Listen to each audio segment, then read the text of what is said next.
Welcome to The Short Score, your weekly update of team roping news from across the industry, where you can find the latest on the sport from the pro rodeo ranks to the jackpot world. I'm Taylor Vollen, and I'm your host.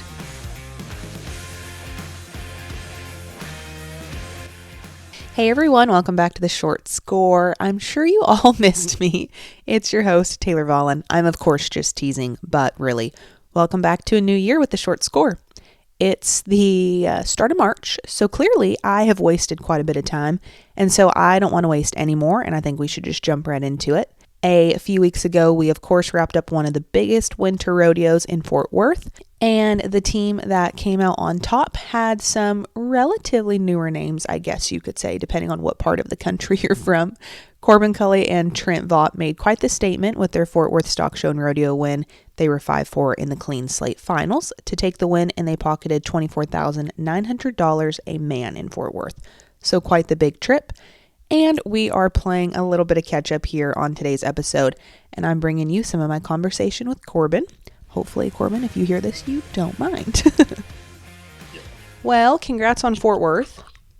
Thank you. That's it. I mean, what kind of confidence does that give you, though, starting the year off with? I mean, you guys won, what, $25,000 out of there? Yeah, I think maybe a tick over. I don't remember exactly, but it is good. I mean, I've never been in that position, so things sure would help through the rest of the winter and the spring, and then give us a little money in our pockets to go too. I was going to say, I mean, this is your best start to a year, I think, right? Your best winter? Yeah, honestly, I've never winter rodeoed. I've never went enough in the summer to really get into the winter rodeos, and last year I went ahead and circuit rodeoed for a while, enough to win a little bit, and kind of got in the top. I think I was in the top 35 for a little while, and just kind of hung around right there, knowing that I wasn't going to go to all the big stuff, but have a chance to maybe stay in and get in some of the buildings. And so now I'm glad I did. Yeah. Now, why was last year, I guess technically this year, like what made last year be the year to try to get into the winter rodeos? Like why now, I guess? Well, really beforehand, I mean, as compared to all like my buddies and stuff, I didn't really necessarily, I mean, I might have roped good enough at times, but I definitely didn't have the horses or like, Gotcha. Wasn't mental, I was just kind of green, and I knew like, instead of trying to jump in head first, like I went 2 years ago to a handful of rodeos during Cheyenne and stuff, went for like 2 weeks and just kind of got a feel for it. And then I knew after that I liked it. So I was like, I might as well try to make a plan and get some horses and take a real shot at actually getting into the buildings and stuff. And so kind of just taking it one step at a time, I guess. You know what I mean? Yeah, things do definitely have to line up if I've learned anything in this industry. But yeah. Well, tell me about Fort Worth. I mean, that's quite the marathon, so walk me through those runs. Really, we got fortunate as heck on the first couple. I just bought a new horse, and I got to practice on him a little bit. Took him one jackpot a couple days before our set. Did go to the jackpot, kind of had the confidence to go take him over there. And anyways, first one, I just kind of seen a decent start, caught him, turned off, and I don't know if I was just like kind of slow about getting him turned off or just didn't make him hit right, or he kind of checked off and come into me, honestly. And Trent got called out for a crossfire on that one. So I was like, we're behind the eight ball now. And so I'm like, well, and there's enough teams that caught in the first round. I think there was only 3 or 4 catches. So they all got, whoever caught got money. And then the second round, we turn around and they're like, we were down towards the bottom of the second round. And I was like, well, I'm going to try to go for the round. And he said, all right. And I got a good start and threw pretty fast, and he healed the crap out of him, but then he slipped a leg. Well, then there wasn't any catches hardly. The minors went 4-2, and I think we were 4-2 with the leg, so 9-2. And I was like, well, there's a couple teams left. Surely they'll get us. We might get $1,000 out of the rodeo and go home. And then it just kind of fell our way. Yeah. I think Tanner missed. A couple other guys missed or broke out or whatever. You know what I mean? Just worked out. And then we got into the semifinals. Drew a pretty good steer. He kind of checked off and stepped into me. I caught him decently fast because I felt like I think we were halfway down the list there, and there was maybe one good time and then a couple legs or something like that. Mm-hmm. And he kind of got out of whack in the turn, tracked him a little ways, healed him. We ended up winning second in the semifinals. And then, clean slate. So I was like, well, we were in the middle again. He said, what do you want to do tonight? And I was like, man, I'm just going to keep doing the same thing. If it's fast, like I'll try to speed it up. Mm-hmm. But it seems like if we let the steers be as straight as possible and like try to maybe not, like I was being aggressive, but it seemed like if I got in a speed jam, it was harder. So I just kind of was trying to see my start, catch, turn them off somewhere in the middle. And then if you can throw fast, even better, you know what I mean? Well, that's kind of what that one was strong and stepping dead straight, maybe even a tick right. And it just kind of worked in our favor. I was a kickoff barrier, rode up there pretty close, turned him off. He held him second jump and we're 5-4. And I thought, well, we'll win something, but probably not first. And then same type of deal. It just kind of kept falling our way. So really we had to have a lot of, good fortune on the situation, good luck, whatever. Yeah. But, what do you remember what was going through your head as you're sitting back there watching the last, because there weren't a ton of teams after you guys, was there? I'm trying to remember, but I'm thinking we were fourth, so there was 4 after. Okay. We were like halfway or whatever. Yeah. I mean, do you remember what you were thinking as you were watching it play out? Turned around, and I want to say the next team was Tyler Tryon. Yeah. And so, obviously, like, I'm thinking, well, this is about to be 3-5. You know what I mean? Like, this is a no-brainer, So, I'm winning second, but no, he cranked it on one, and it was kind of like same type of deal. A lot of steers were checking off and coming left, and I think it just got a little funky there, and then I think Levi hills him and loses the feet, whatever. Mm-hmm. And so I'm like, well, maybe, good deal. And then as they keep going the whole time, I'm thinking like, holy crap, like we're going to win something good. We're going to win something good. And then the last team has been a really good friend of mine. Always, I spent to stay at his house bunch, is Jake Clay. And I was like, well, he's going to go do a great job, run up there, stick, whatever. And he did. But I think Will either ropes a leg or slips a leg at the end. And I couldn't hardly see that one, but I just seemed like, I'm pretty sure it was Tyler and Brady sitting there in front of me, and they just turned around, like I could see everybody's eyes on me. I was like, oh, I definitely did just win this. I was like, holy crap. Crazy. Yeah. That is something I feel like you're probably never going to forget. Oh, yeah, for sure. It was really cool. That's awesome. And I didn't even think about the fact, Fort Worth is a major rodeo to win, but in your first time there, how special is that? Yeah, honestly, I've never... like as far as the 3 main buildings rodeos, I've never been to any of them. And then, I guess I went to San Angelo and stuff like that. But right.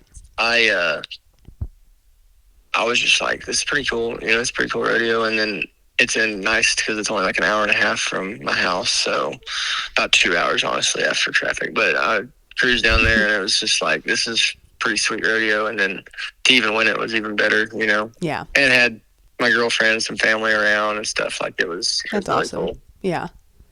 You said you're riding a new horse. Tell me about him. His name's Pistol. He's 12 this year. He's a guy named J.W. Beck, a good friend of mine. Oh, okay. He owned him, so he healed on him.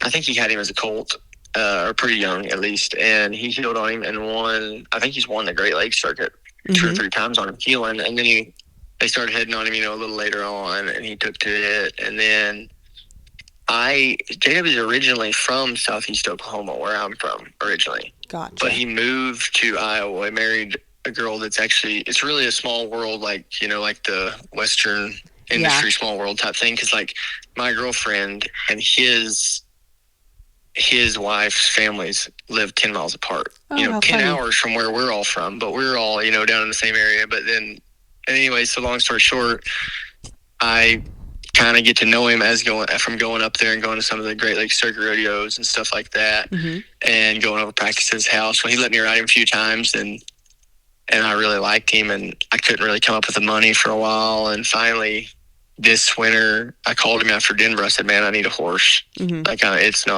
got some colts, and like the one good horse I had, I'd sold, kind of got him tight. And he's like, well, I'll still sell you a pistol or send him down or whatever. So I was like, all right, we made a deal and worked it out. And next thing you know, a week later, I'm at Fort Worth on him, you know what I mean? Yeah. So that's kind of the way it went. But he did a really good job with him. He's trained him really good. I mean, he's won heading and heeling in a lot of different places. Yeah.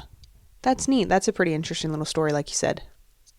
Yeah. What does the rest of the year look like? I mean, were you planning on rodeoing hard this year, or is this going to change things?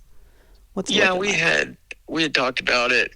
Me and Trent had talked about it a good bit, like through the kind of after, like around circuit finals time, I knew that the one horse I had wasn't really working as well, and I sold my buckskin last year. And so I was kind of like in a spot. And I told him, I said, I'd like to go. You know, we got into some of this stuff and it's worth it, but I don't want to put the, wagon in front of the horse or whatever. I want to get things right. First, I want to have a good horse and do the jackpots, do all the rodeos, kind of line it all up. And he's like, yeah. And I think he was, I was struggling there for a while, like through Vegas and like all that stuff. I was having heck. And then finally, it seemed like it was turning around, and then we still was talking about it. He's like, well, last year, really, we went to too many small rodeos early on. Gotcha. And I didn't unofficial anything. So next thing you know, it's, there's no point in going, like thinking you're going to go to the Northwest because you don't have enough rodeos. You know what I mean? Like all that type of stuff. So I was like, well, let's just not go. If we go to, the stuff around the house, the Eastern Oklahoma, Western Arkansas stuff, or the circuit rodeos, that's just unofficial. And he's like, all right. So we've saved up. I think I've only been to 4 rodeos now. And we kind of had planned on actually going to the good stuff this year, hopefully maybe get to go. Like we entered through Jackson, Kissimmee and Tucson, and then go out there for that, and then probably have a little break, and then Austin, and then on to hopefully California. I've never been to California, so I'm hoping we get to try that on this year. Well, that's good. Yeah, it sounds like a good plan. Yeah. So, I mean, I would say, we was kind of planning on it beforehand, and definitely now, I mean, it's probably the best opportunity I've had, the situation I've been in. So as long as I can keep some horses and we keep catching, hopefully we'll keep trying it. Corbin and Trent, like I said, had a big week, I guess I should say, in Fort Worth. Like I said, almost $25,000 a man. And so they did move to number 1 in the world after their Fort Worth win. But it has been a minute, clearly, and we have some new world standings leaders, at least on the head side, especially because the last 2 weekends, I would say, were pretty busy. Caleb Driggers now leads the way in the heading with $32,527.09, while Trent actually is still leading on the heel side with $37,918.22. We, of course, just recently crowned our San Antonio champs this weekend, and as you know, Lightning Aguilera and Wyatt Cox took the top spot. They actually tied Caleb and Jr. in the finals with a 3.8, but San Antonio is different and crowns their winners off of money won. So Lightning and Wyatt took the win with $24,218 a man accumulated during their time in San Antonio. That story is in the works, of course, and should be coming to your ears as well soon on the short score. We also had the La Fiesta de los Vaqueros, or the Tucson Rodeo, which I say a lot easier than the actual name, this past weekend. Brye Kreitz and Ross Ashford came out on top with a 9-9 on 2 head for $7,034 a man. And all in all, they had a really nice little trip in the Arizona sun. They won about $12,709 a piece while they were in Tucson. So, like I said, a good trip in Arizona for those two. Thanks so much for listening to today's episode of The Short Score. Like I said, we're back with a whole new year, and it's going to be a fun one, I am sure. So thanks again for listening.